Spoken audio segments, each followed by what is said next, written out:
Hey, this is Shawn from Greenlight Studios, and we're here with Lyle Goodwin, and we're going to have what we like to call coffee break with Shawn Burke, I guess. We're still working on the title there, but I'm just going to get comfy here. So, we're talking about movies today, and very specifically something he's been working on, which if you guys see his face here, you guys all know what he's been working on. Just introduce yourself. All right. Hi, I'm Lyle Goodwin. I'm an independent filmmaker, and we're going to get into what I've been working on and what I'm working on now.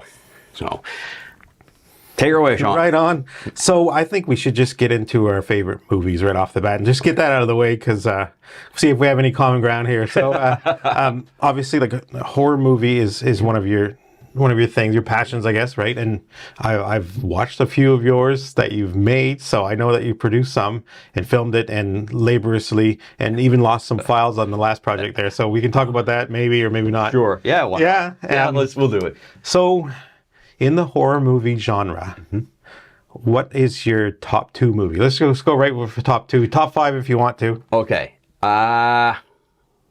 So my favorite horror movie all time. Yeah. Halloween 2, 1981. Yes. Terrified me. Up until that was the second horror movie I ever saw. The first one was Friday the 13th, Part 4. That scared me for about 2 weeks. Couldn't sleep. Oh my. Halloween 2, I often joke and say I didn't sleep for a year. Oh my. Oh yeah. You know what? I haven't seen that in years, so my brain can't process what he was even about. Oh yeah. Something about Michael Myers. And, Yep. It's classic. Yeah. I watch it every Halloween and maybe a couple times throughout the year. Right on. You know.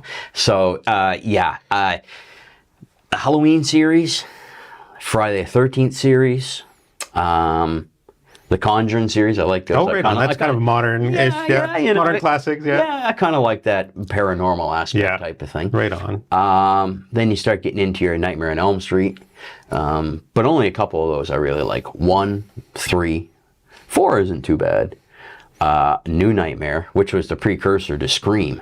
That's where Scream began, was for Kevin. Okay, so it actually is the same universe there? Yeah, well, not really same universe, but it was kind of like the template. When you watch the original Scream from, I think it's 96? Yes. Something like that. When you watch that, that's kind of, they poke fun at within the realm of movies. You're watching a movie and they're talking about movies within it, right? Okay, gotcha. Nightmare on Elm Street, the seventh one, A New Nightmare. They actually bring them on, Robert Englund, and that's horrible. I forgot the poor woman's name. She plays Nancy. Oh God, I see your face. I can't remember her name. That's horrible. Anyway, they bring them on as themselves, and throughout the movie, you know, Freddy actually gets unleashed and yada yada yada. But it was kind of like the precursor to Scream, you know. So I kind of like that one. So 1, 3, 4, and 7. And you know what? The remake took a lot of flack, but I actually didn't mind the remake. Yeah. Okay. You know? Yeah, I don't even turn on remakes, I guess, but no. I mean, sometimes maybe you should, but it depends. Yeah. It depends, right? Some things shouldn't be done. I'm a firm believer. Do not touch Jaws. Okay. Do not. Yeah. All right. Yeah. Not. But I heard you were messing with it, though. Yes. I actually. You're gonna need a bigger editing. Right? I'm gonna need a bigger. Yeah. I have recut Jaws 1 and 2. Right on. But just for me, because I always wanted to see what they looked like. Yeah. And as in the original version. Jaws, the shark never worked in the first movie. And you were actually supposed to see the shark from the beginning. So all of this that happened with the shark not working actually worked in Spielberg and everybody's favor, because it built up the suspense. Well, when I recut it, you actually see the shark right from the beginning, because you were supposed to. So I found footage of people that had taken and showed the shark right at the beginning, CGI'd it and all that. And like I said, it's not 100% perfect, but I just kind of dropped it in there, took the deleted scenes and expanded it out. And where it's only for me, then I'm not really worried on the technical aspect of it. But they really obviously leaned hard into Jaws, and the technical aspects, and they're like, we have to make this work. Yeah. And they did. So, you know, I don't know if it took away like your version of it or whatnot. Like, I don't know. It's just they leaned hard into that. It's not working, so let's make it work. Well, and that's the thing. We all know Jaws for what it is. You know, I believe it was the first ever summer blockbuster movie, and so we all know the shark never worked. The odd time that it did work, that's when we got to see it. So they built the suspense up where you see a fin or something here and there. And what I had done was take all this footage and the deleted scenes, put it all back together. And since it's just, like I said, it's just for me, Yeah. then I just want to see how it looks. But no, yeah, I'll tell you right now, I haven't watched it yet, other than what I've seen as I've recut it. But I'll tell you right now, no. You're not going to call Steven Spielberg? No, I'm not going to call Steve-O, what's going on? Yeah, Steve, listen, I recut Jaws. No, I'm not going to. Because I'll tell you right now, although what I have watched when I cut it, I can tell you right now it's going to take from it. Okay. So, gotcha. yeah, it's just, we all know it. Everybody that loves the movie loves it the way that it is. Yeah. So when I recut it, it was just for editing practice, really, and my own curiosity. So does Jaws, it's qualified as a horror, I guess, or it's the starting of something new too, like Suspense thriller type of thing, maybe. I've watched modern takes on the trailers, and I thought, gee, I want to go back go back and watch it again. But yeah, I don't know. I guess you could say maybe in a way, it's a suspense thriller. Yeah, and some would call it a horror movie. I don't. Yeah, I'm pretty jaded when it comes to that. So. Yeah, I would leave it as a suspense thriller. What's that scene there where Hooper's like, it's a tiger shark, and there's always a guy, a what? And it's like, that guy. What's up with that? What? A what? Like, you can delete that scene. no, I kept that, but you know, it's classic. It's classic, but that scene has been expanded. There was so much more going on in that scene that when I found the footage and I dropped it in, I was sitting there like, wow, like this is unreal. But when you watch that scene, and I'll see if I can find it. I'll do a screenshot, and I'm going to send it to you. You see the Amityville Horror House in the background. Did you know that? I did not know that. No? You do. It's there on purpose? Like well, it's in the background, but I don't know if they actually... Because they shot it on Long Island. Yes. But it was obviously not Nantucket, but... somewhere along that area. Yeah. And... Cape Cod or whatever. Along those. Because you look at the buildings and so forth, and they've got that feeling to them, right? Yeah. So, I mean, it was all location shoot, well, for the most part. Anyway. And it is Amityville, right? Amityville. You can't. How can you go wrong? Yeah, that's right. You know, and so it was, the majority of Jaws was a location shoot. There was some that was in a tank. I think it was where Bruce there, the shark, is actually plowing into the cage that Hooper's in. Okay. Some of that was actually done in a tank. Hooper, yeah. Cool. So I'm just going to quickly, my horror movie influences. And so the Friday the 13th, and which was interesting because I had rewatched Friday the 13th part 1 years later, and I didn't realize that we're actually go back to the intro where it's his mom. Yes. Is Jason's mom that's the murderer? Like, yes. So I didn't realize it got that dark. Like, you know what I mean? Oh, yeah. There's a reason why he's messed up, right? So, excuse me. Yeah, absolutely. I mean, you watch the first one, and everybody that knows Friday the 13th, first thing they think of is Jason. Right. But if you say, who was the killer in Friday the 13th? And again, I think they did this in the original Scream. And they say Jason Voorhees. And no, it's not.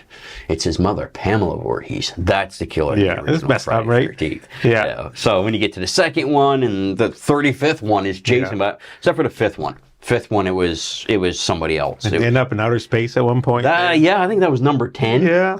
I watched those. That's awesome. Yeah. Well, I mean, it's the cheese factor by this point in time. There's only so far you can go with these. And so I think I've got them all. I've got them all except for Freddy versus Jason. Of course you do. Yeah, okay. I've never watched Freddy versus Jason. It's got some good moments too. But I used to watch horror movies, and obviously Friday the 13th and Nightmare on Elm Street were the ones. Yeah. And in the middle of the night, I used to get scared. Oh, yeah. And I used to go to I used to ask mom and dad, can I sleep on the floor next to you guys? And I'd roll out a sleeping bag, and I spent lots of nights beside my parents, and like, it scared the crap out of me. Man. Like, yeah, it's Oh yeah. yeah, Yeah, you know, and they'd let you watch it. I don't know why. Thanks, mom and dad. Yeah, because we were all. I mean, honestly, early '80s. I was 7 or 8, right? And you were younger. I know you're a little younger than me. Yeah, Sure. I think you're a little younger than me. Well, we'll call that a draw. Yeah, there you go. We're kind of it's the same age. Next movie. Yeah, right on. So, your most influential movie of all time, any genre? What's like number 1, number 2? What really, set the standard? Oh boy. You know what? Yeah. I have favorite movies within Yeah. favorite genres. Yeah. But what movie really inspired me to want to make movies? Well, I can tell you, Sam Firstenberg, the director of some of the most iconic 80s and 90s Name a movies. couple. Yeah. American Ninja. Yeah, I've heard of that one. Yeah. Yeah. He did 1 and 2.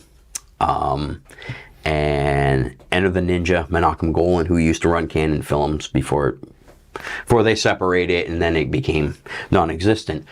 He did Enter the Ninja. Sam did Revenge of the Ninja, the sequel, and then Ninja 3, The Domination. So Sam Firstenberg would be one of the ones, and he's within the top 3. Well, actually, Okay.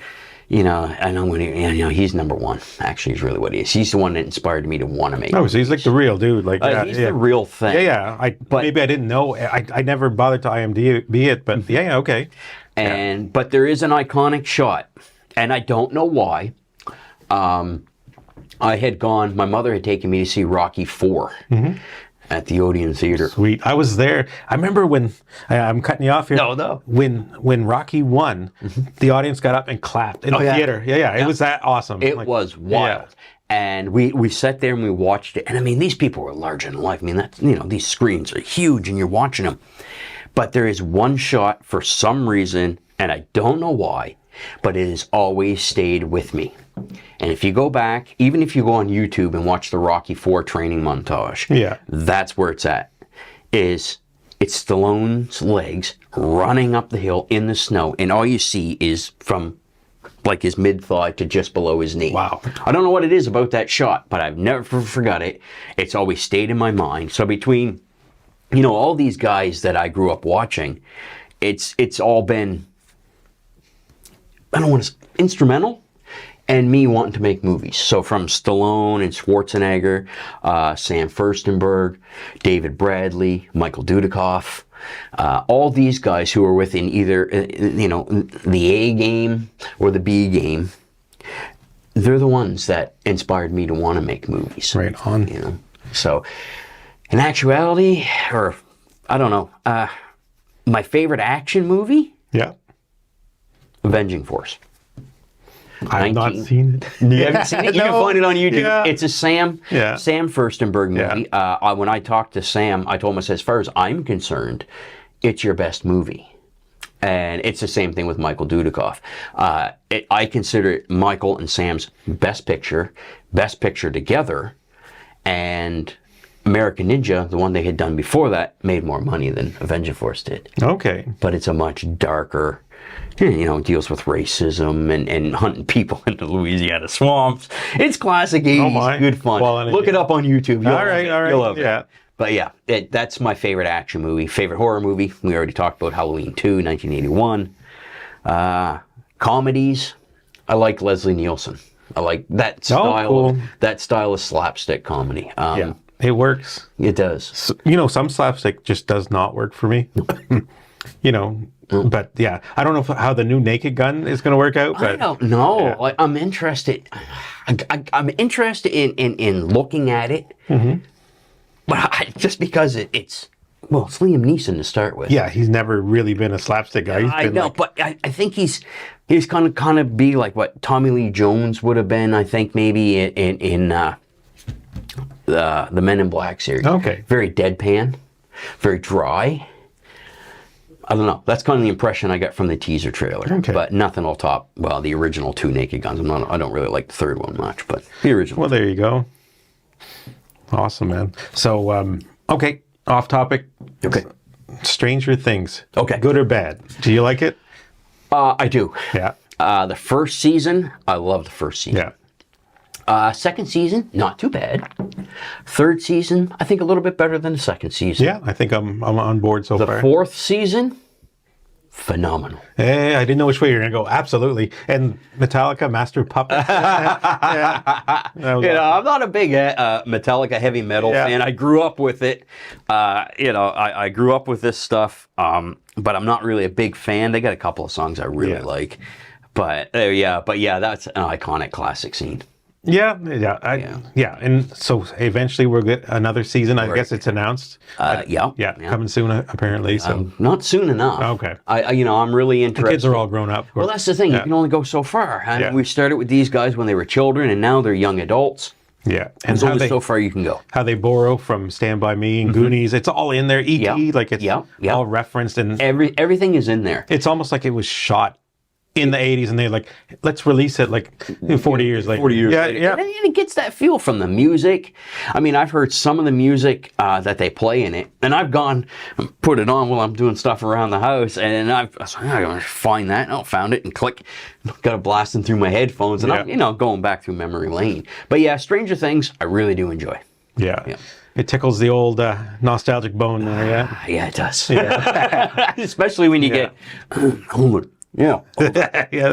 So let's go right into American Ninja, and you can tell everybody what you've been up to with that, and let's talk about that. Okay. American Samurai. What did I say? What's the difference? Yeah. Well. American Samurai. American Samurai. Sorry, Sam. Yeah. Shoot. Okay. It's all right. It happens. American Samurai. Filmed in 1991 in Israel. Yeah. Released in 92. Went straight to video. Directed by Sam Firstenberg. And it starred David Bradley, who was the second American Ninja. And Mark Dacascos, who went on to do, this was like his first big breakout role. And he went on to do, oh God, so many things. That's the guy from Iron Chef, is it? Yeah. And he was in, I think it was the third John Wick. Oh, okay, wow. Yeah. Don't tell anybody, but I have yet to watch any of the John Wicks. Same. I haven't seen any of them. Yeah. TV, what are you going to do? Right. Just too busy doing everything else. That's right. I had, when the movie came out, and of course, I'm a big David Bradley and Sam Firstenberg fan. And when the movie came out, I watched it, but it always felt a little bit disjointed. It was still entertaining, but it just didn't feel right. And throughout the years, as the internet and stuff progressed, I began to see, some podcasts Sam had done. He talked about, American Samurai was the only movie in his entire career that was not what he wanted. He always had Final Cut to a degree. Some movies ran a little bit longer, so the studio would say 90 minutes, 95 max. We can get it in the theaters more times than a day. And we can just we can play them 2 or 3 times a day in between this time frame and this time frame. You start pushing 2.5, it's once a day. And so that would be pretty much his only, So American Samurai, he cut it in Israel after they were finished shooting while he was shooting a TV show. And they sent it off to LA, and sometime later, he got invited to go see it. So he went in and they showed it to him, and it was completely removed from what he originally had done. They put a love scene in that was never part of it. Oh my. They shot a whole new entire opening with a plane crash. They split scenes up. They broke continuity. They just totally ruined the movie. And once I saw it, knowing what everything that they had done, there was no going back. And I thought, I want to be the one to get there and fix it. And it was only ever supposed to be just for him. I was going to put it up on an unlisted link on YouTube, say, happy birthday, Sam, thank you for being an inspiration. And that was it. And it went from there to worldwide. Sweet. And the last time I checked, I checked this morning, I think we were like almost 80,000 views, something like that. That's awesome. Within just a couple of months, a month and a half. The final cut from 92 or whatever year, why didn't he couldn't go back and do more? It was already... That was it. It was like the studios. That's it. Yeah, okay. Yeah. And, I mean, we can't even find the footage now. Yeah. I've emailed all over the world. We kind of thought maybe in a lab somewhere still in Israel. I tried there. I was on the phone for almost an hour with Photochem in Burbank, California. We can't find it. So when you're trying to recut the film, I'm cutting from an uncut copy of the movie where the graphic violence is still there, because even that, for the North American domestic release, they trimmed that apart too.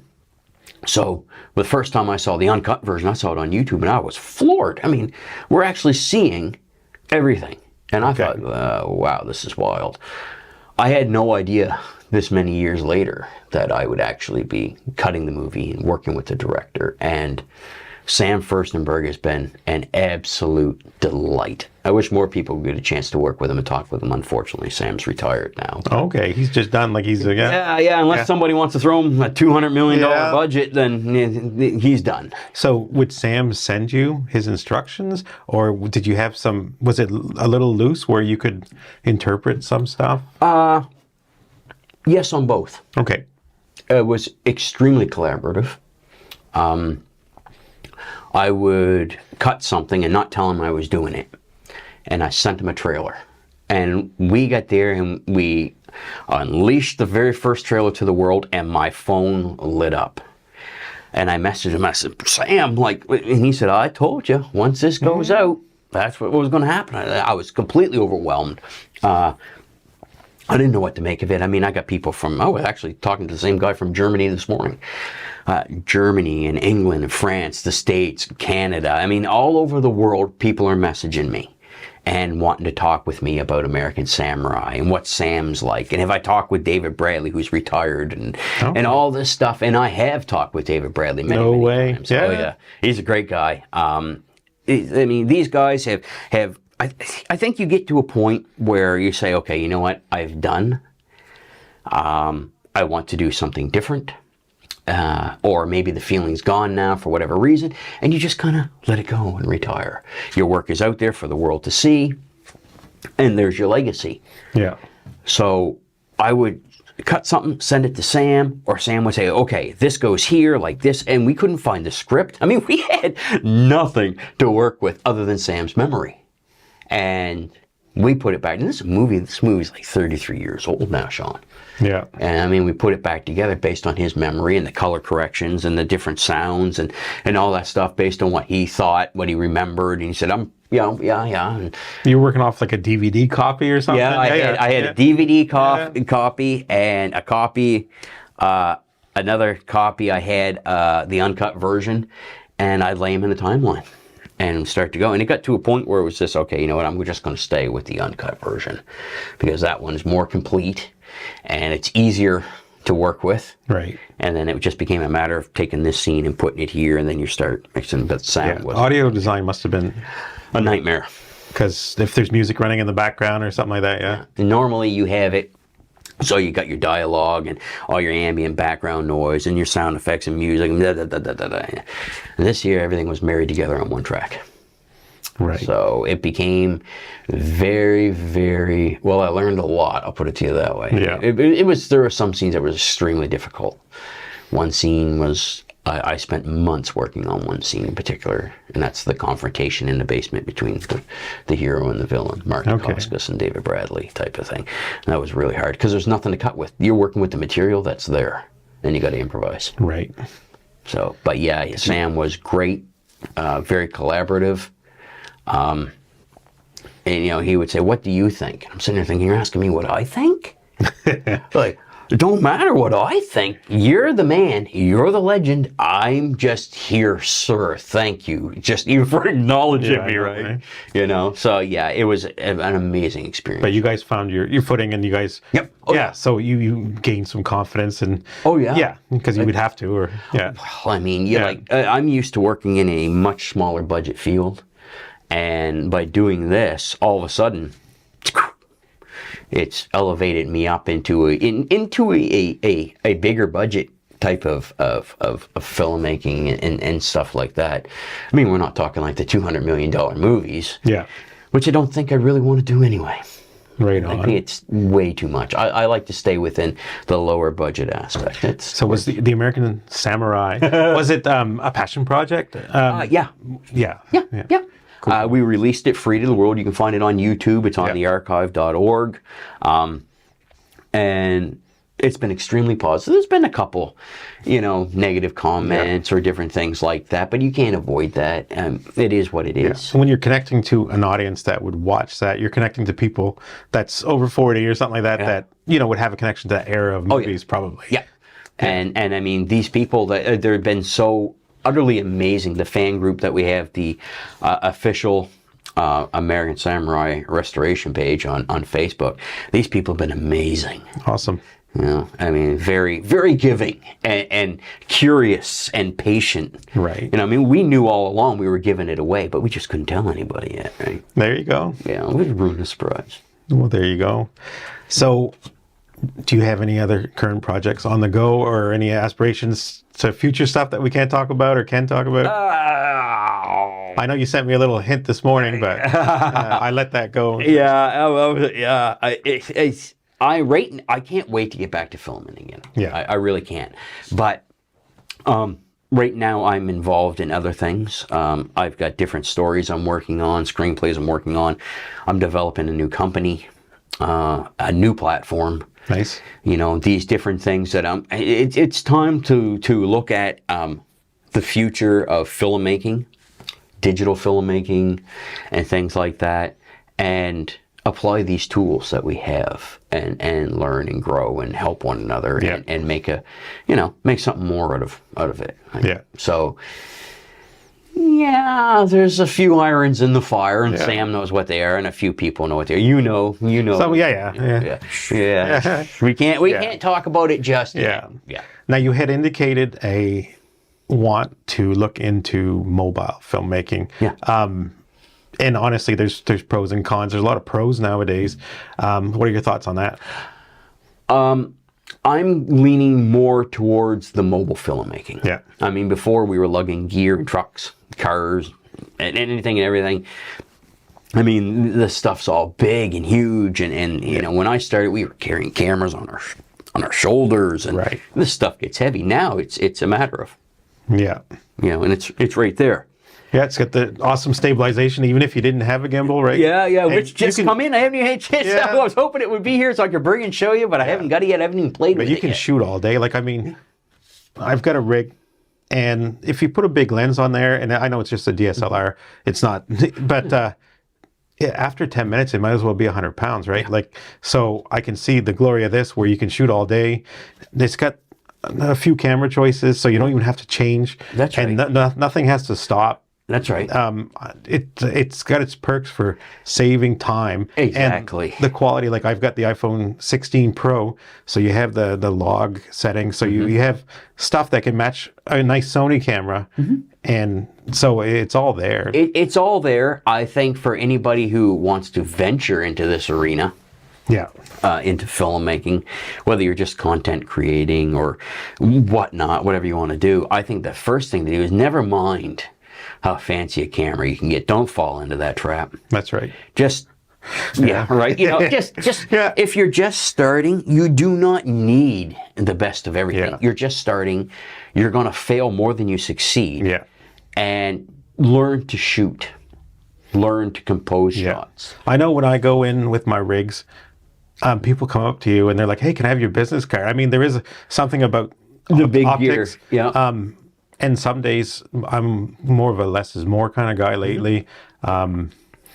So 28 years later, I think it's shot on iPhone 15. It is. And I've seen the foot, like you can tell that most of the scene is in focus, which if you look at Raiders of the Lost Ark, most of the scenes are in focus. So Steven Spielberg always allowed your eyes to travel in different parts of the screen, and the camera movement was how you got around. Yeah.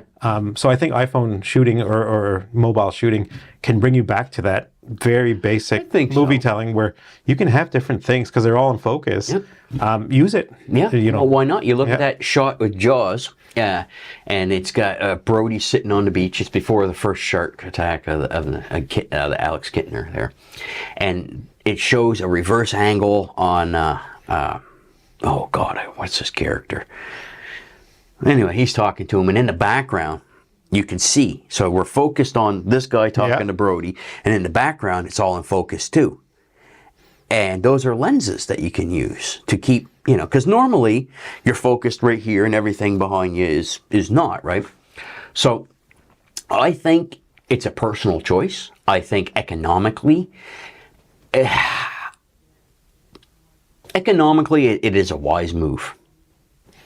And as a personal choice, depending on what you're doing, if you are shooting digital, learn all formats. Why not? If you have the opportunity to learn the different things, then go for it, right? And find out for you what works best for you.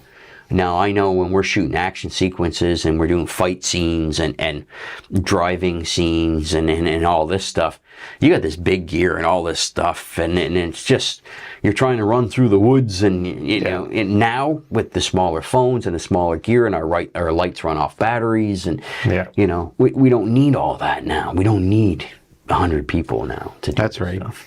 And it's easier. I prefer it, actually. Yeah, and you won't have to worry about missing focus. That's right. It's pulling focus all the time, and it's if you want to shoot in that regard, or in that way. Now there are apps out there, the Filmmaker, and then there's Blackmagic. Yeah. And they replicate the DSLRs and different things like that.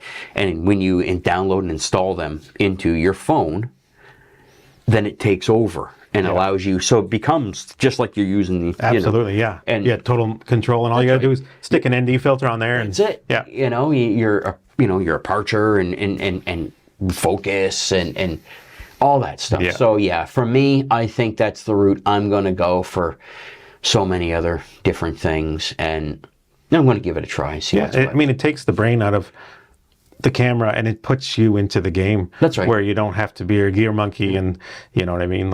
It's when you're doing independent and you're working within X amounts of dollar range, everybody's doing 100 things anyway. Yeah. And so you're lugging gear, and you're filming, and you're acting, and then all this stuff. And by the time the day is done, you've carried this stuff around all day long, and it's heavy, it's bulky. Yeah.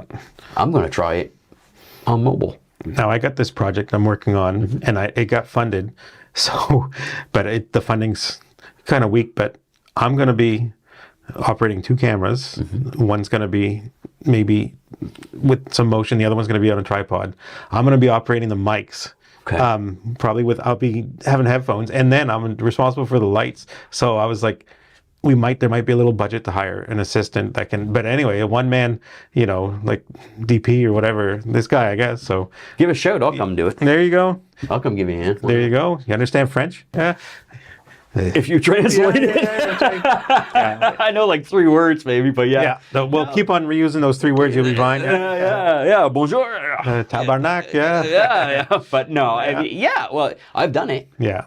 I've done it. Anybody starting out, anybody working within, content creation or whatnot, I think it's smart to learn all this stuff. Yeah. I've actually had to go shoot scenes by myself and play multiple characters and know how the camera's got to be, how it's got to be focused. Yeah, I've seen some of your rotoscoping or whatever you call it there. It's my brain can't, So you can IMDb you, and I see that you actually acted in a few films. And what was that like? Finding Joy was a short movie, and the girls were great. Right on. Oh yeah, they were fantastic. It was a positive experience, and I mean, God, we did that a long time ago, and so that was a fantastic. It was a little drama. Yeah. Fantastic. How did you get into that, man? Well, it goes back to that saying. I guess it's who you know. Okay. Cool. And you know, it was just friends of this one and that one, and they said, well, would you like, you know, come? It's only a small little part. Yeah. Yeah, sure, why not? I got the time right at the moment to just kind of slip in there and shoot this small little scene and whatnot. And so, yeah, that was fun.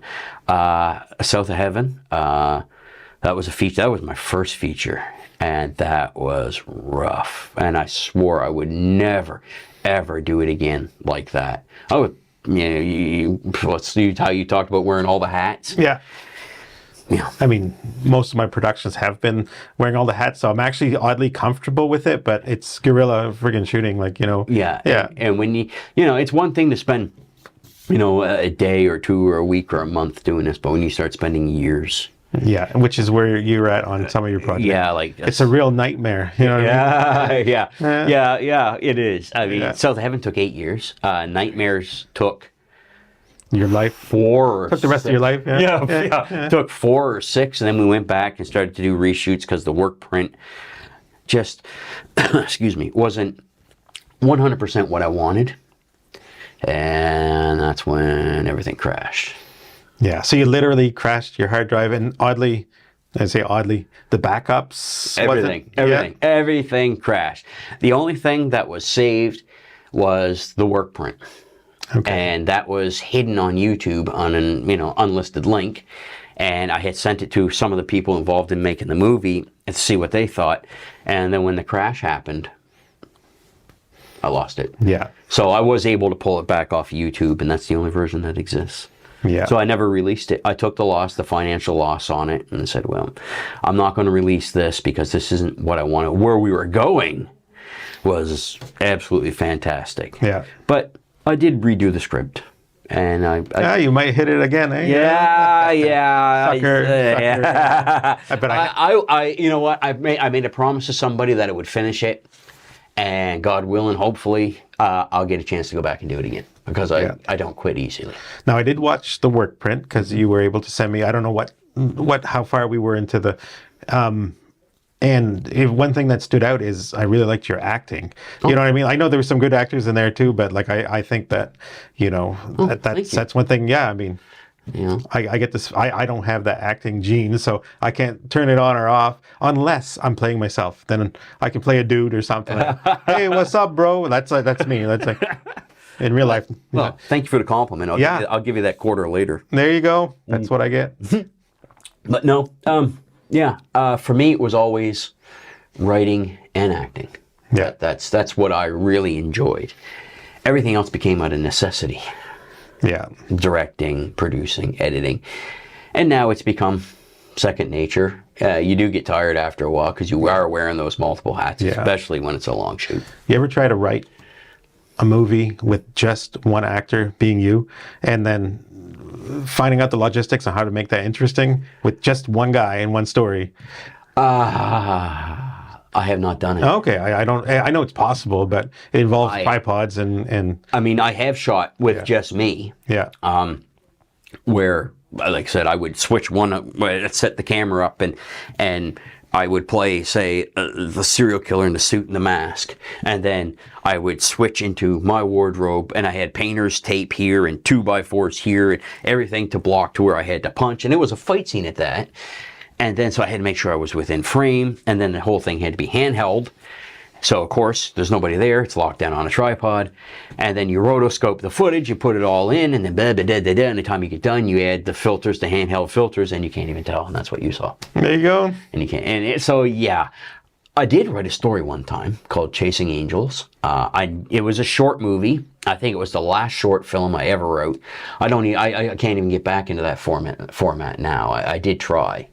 I just can't seem to do it. I think short films. Like I think I've gravitated now into complicating the heck out of it. Yeah, making everything more difficult. I mean, you can't beat a good twist, though. I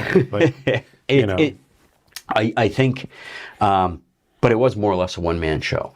And it was a supernatural horror thriller. Yeah. It was, I think, Bruce Campbell. Darkness. Evil Dead. Yeah. Okay. Evil Dead 2. Yeah. Most of it's just him.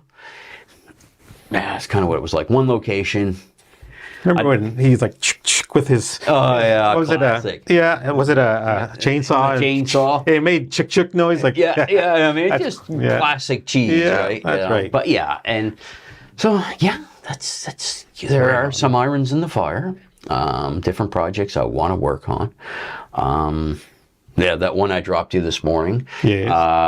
I chat GPT'd it. So you have no idea what happened there. I have no idea how chat GPT found out I was developing this particular. I'm sorry. I wish I could tell you. I can't tell you right yet. Yeah. But I have, I have no idea how it found out. It's listening to you, man. Yeah. Is it the phones? Is it the phones or something? You know, the government. I don't know. I don't know what it is either. Yeah. But somehow it found out that I was developing this particular picture that I want to shoot in Japan. It seems like a stretch, doesn't it? Yeah. Some of it I'd probably shoot here, but it is ambitious, and the story is phenomenal. But it is a throwback to those movies that I grew up watching, and you and I grew up watching. I guess Canon films. I was still watching Arnold Schwarzenegger movie any day. I don't care if it's any day. Even Twins is awesome. Like I showed up. Yeah, Twins is a good movie. Yeah, I know it's not the typical like. What's your favorite Schwarzenegger movie? It would have to be. Oh my. Okay.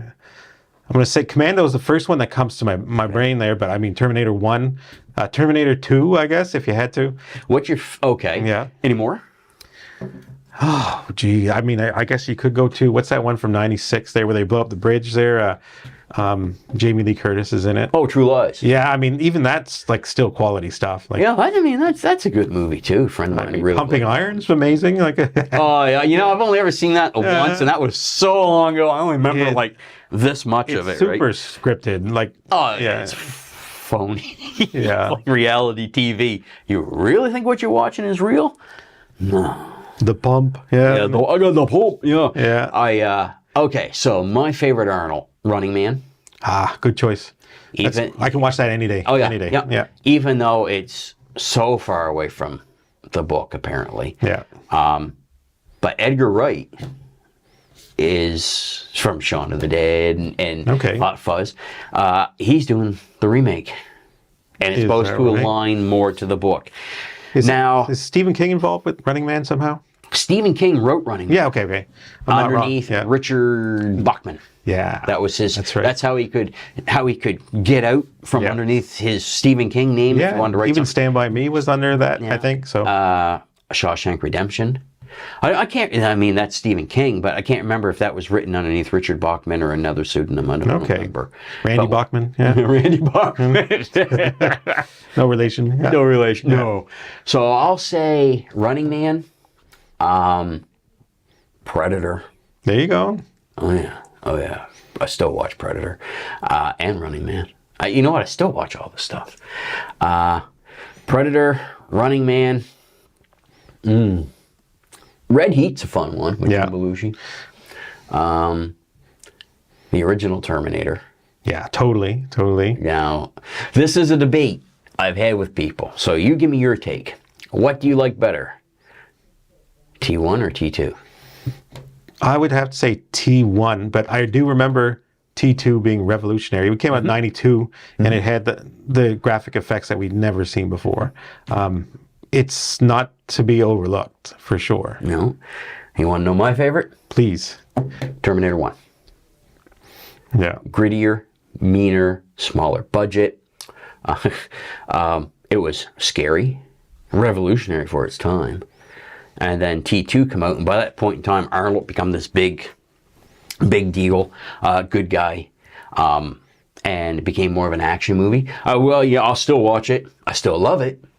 But to me, T1, the original, is it's a personal favorite. I think they're both excellent pictures. They are revolutionary, but they just feel they're on two different wavelengths. You know. Yeah. Did you know a lot of the stuff that was in T2, Cameron wanted in T1, Liquid Metal Man? I did not know that, no. But, I mean, back in, what was it, 84? When it's super early, yeah. God, we are really dating ourselves. Yeah, that's right, that's right. When it came out, I think it was 84 when Terminator 1 came out. Technology wasn't there, but he was. Yeah. Now, I got a funny story about. I know we're not talking about Sylvester Stallone, but he still qualifies as. Oh yeah. So, I was chatting with this guy probably, I imagine it was 20 years ago, and we were talking about Rambos, and I was like, "Oh yeah, Rambo, yeah," and he goes, "Yeah," and Rambo 1, and I was like, "Oh yeah." So he was in Vietnam. He goes, "No, rewatch it." Yeah. That's my favorite Stallone movie of all time, but I'd forgotten First Blood. How awesome that was! I got the book. Yeah. I've got the original A great First movie. Blood novel. Probably one of my favorite movies of all time. It is. I have a tendency to see sequels before I see the originals. I've seen all the Rockies before I seen the original Rocky. I was 30 by the time I seen the original Rocky. Is that right? If you come, and I mean, I'm in like 12, 13, 14 when I think it was Rocky 4 come out. So what does that tell you? And I seen Rambo 2 before I seen the original First Blood. First Blood, classic movie. No kid.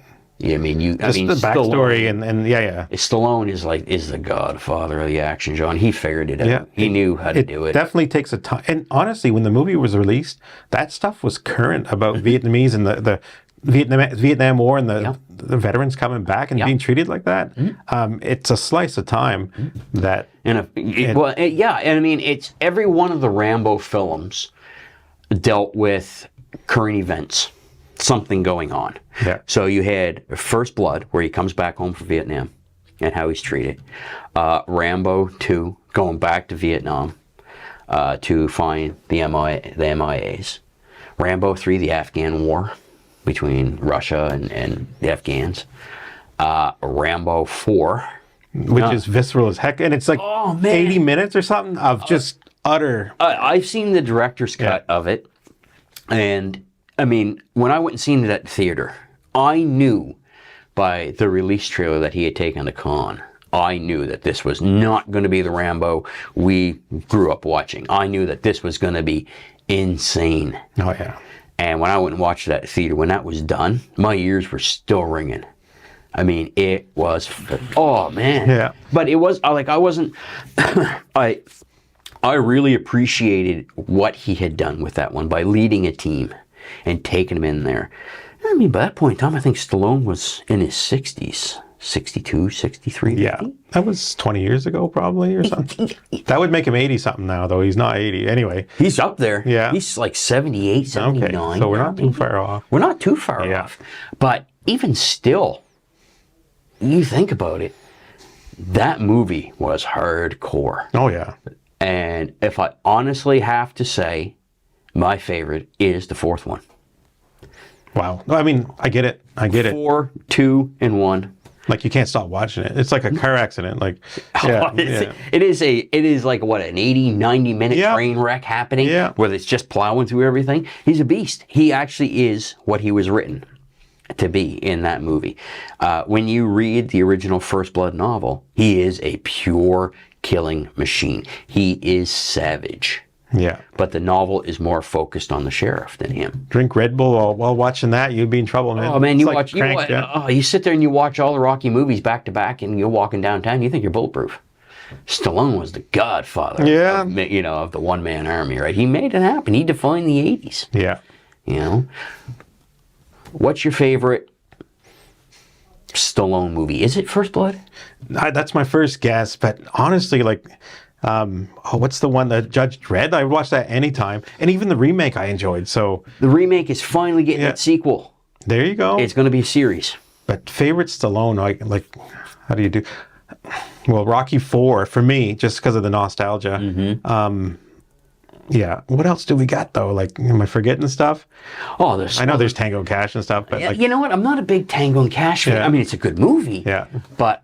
Over the Top. I enjoyed that. Okay. Different. It's a family kind of movie. Yeah, you know what? That came out right at the moment of Stallone being the one-man army, and it did not perform. Soundtrack is awesome. The story is a good story. It's a family movie. Yeah. You know, it's a drama, and Stallone is awesome at drama. We don't give Stallone enough credit. And I like it. It's done by Cannon. Menachem Golan, he directed it. He gets to go Rambo halfway through, though. You get what you want. You get a little bit of taste what's in there, but yeah. Nighthawks. I don't remember Nighthawks. Like, I'm sorry. Him, Yeah. Stallone, Billy D. Williams, and Rutger Hauer. Is that right? Those are the big names, like Rutger. Like, Rutger was, Yeah. at that time, Rutger was really big. yeah. And I mean, you've got, well, of course, you had Blade Runner, but it was that one. If you haven't watched it, watch it. All right. Because it's gritty and it's mean, and a lot was trimmed out of it. Cobra. What about Cobra?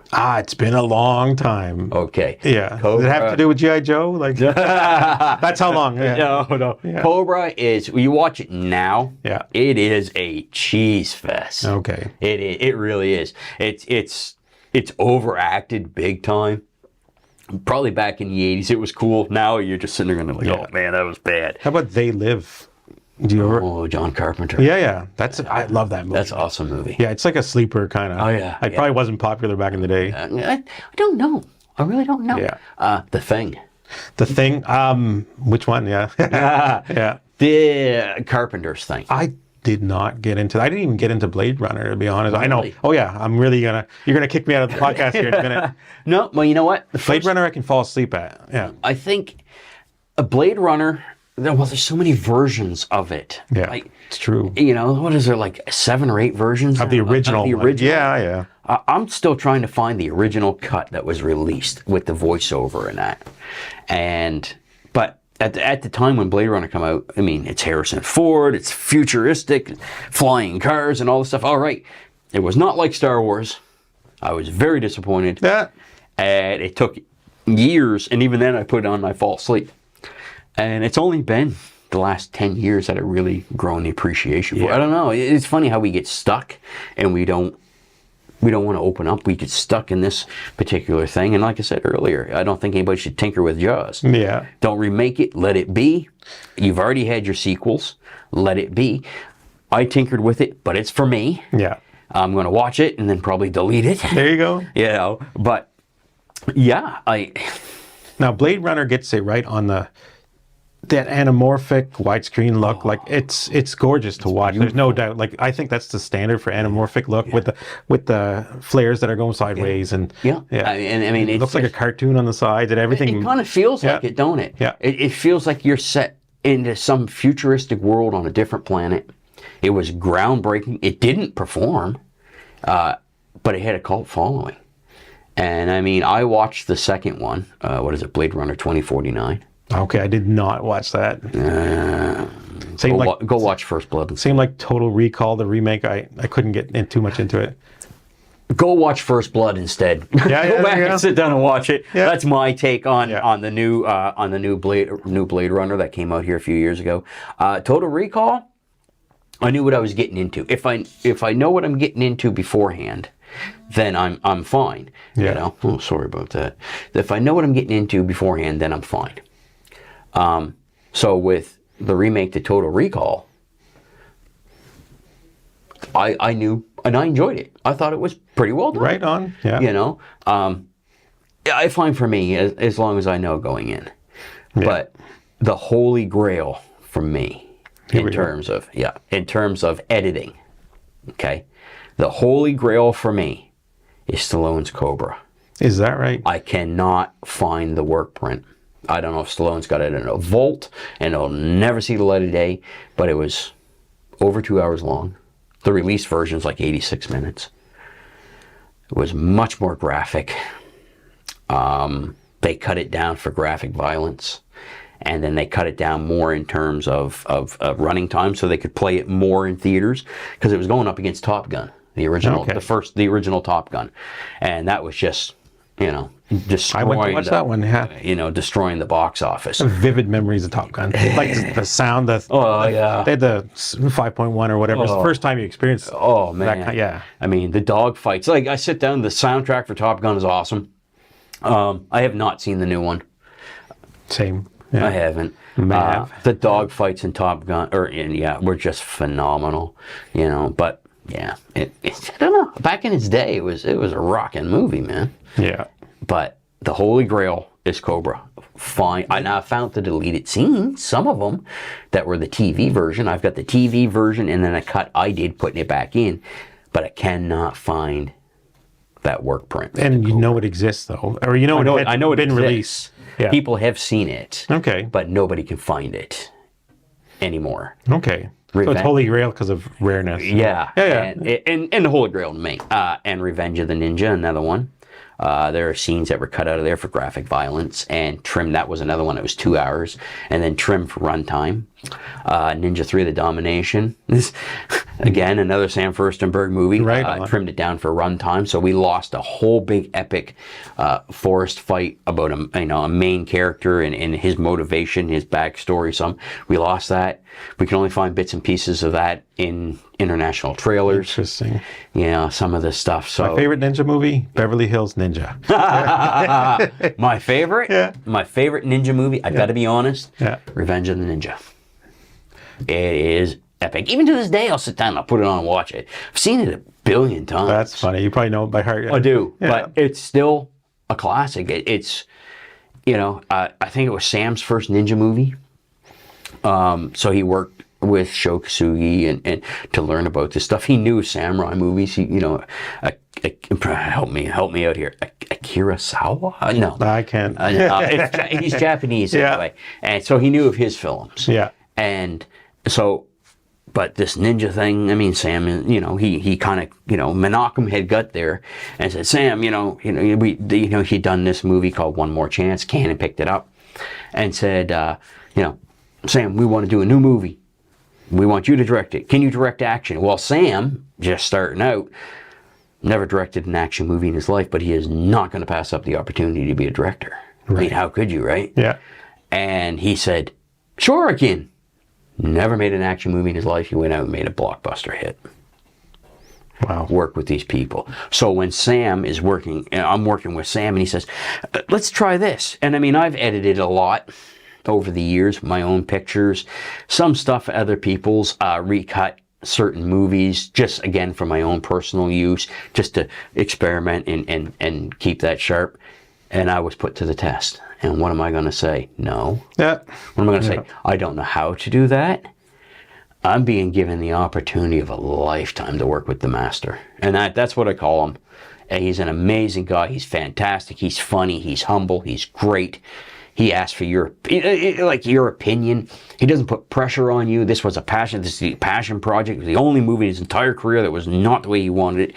And here comes this guy from Nova Scotia that says, excuse me, I want to kick it. Hey, excuse me there, eh? Yeah. Excuse me, buddy, eh? Yeah. So, and I got rambling. I'm not saying it now. Good. But, so, what's your favorite horror movie?